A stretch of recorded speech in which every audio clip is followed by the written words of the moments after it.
BJP Congress ಮಧ್ಯೆ ಜಾತಿ ಜನಗಣತಿ ಜ್ವಾಲೆ ಭುಗಿಲೆದಿದೆ. ಜಾತಿ ಗಣತಿ ಸರ್ವೆ ಗೊಂದಲದ ಬಗ್ಗೆ ಡಿಸಿಎಂ ಡಿಕೆ ಶಿವಕುಮಾರ್ ಅವರು ಸ್ಪಷ್ಟನೆಯನ್ನು ಕೊಟ್ಟಿದ್ದಾರೆ. ಸರ್ವೆ ಮುಂದೂಡುವ ಬಗ್ಗೆ ಒಕ್ಕಲಿಗ ಸಭೆಯಲ್ಲಿ ತೀರ್ಮಾನವನ್ನು ತೆಗೆದುಕೊಳ್ಳಲಾಗಿದೆ.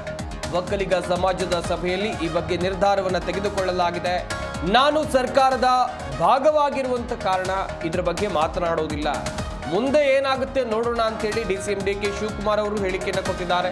ಬೆಂಗಳೂರಿನಲ್ಲಿ ಮಾತನಾಡಿರುವ ಡಿಸಿಎಂ ಜಾತಿ ಜನಗಣತಿ ವಿಚಾರದಲ್ಲಿ ಆಗ್ತಾ ಇರುವಂತಹ ಗೊಂದಲ, ಹಾಗೆಯೇ ನಿನ್ನೆ ಒಕ್ಕಲಿಗ ನಾಯಕರು ಪಕ್ಷಾತೀತವಾಗಿ ಮಾಡಿದ ಸಭೆ ವಿಚಾರಕ್ಕೆ ಸಂಬಂಧಿಸಿದಂತೆ ಪ್ರತಿಕ್ರಿಯೆಯನ್ನು ಕೊಟ್ಟಿದ್ದಾರೆ.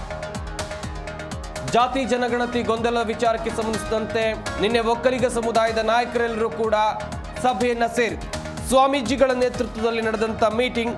ಈ ಮೀಟಿಂಗ್ನಲ್ಲಿ ಒಂದಷ್ಟು ದೊಡ್ಡ ನಿರ್ಧಾರವನ್ನು ತೆಗೆದುಕೊಳ್ಳಲಾಗಿದೆ. ಕಾಂಗ್ರೆಸ್, ಬಿಜೆಪಿ, ಜೆಡಿಎಸ್ ಎಲ್ಲಾ ಪಕ್ಷದ ನಾಯಕರು ಭಾಗಿಯಾಗಿದ್ರು.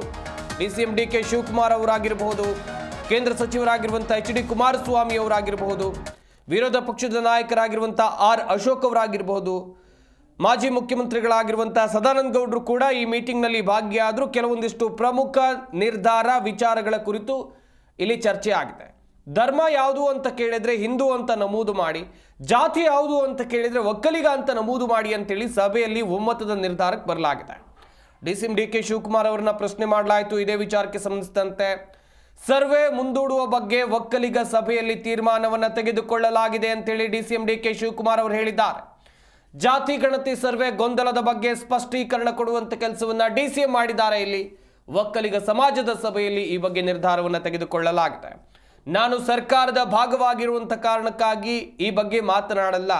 ಮುಂದೆ ಏನಾಗುತ್ತೆ ಕಾದ್ ನೋಡೋಣ ಎನ್ನುವುದಾಗಿ ಡಿಸಿಎಂ ಡಿಕೆ ಶಿವಕುಮಾರ್ ಅವರು ಬೆಂಗಳೂರಿನಲ್ಲಿ ಹೇಳಿಕೆಯನ್ನು ಕೊಟ್ಟಿದ್ದಾರೆ.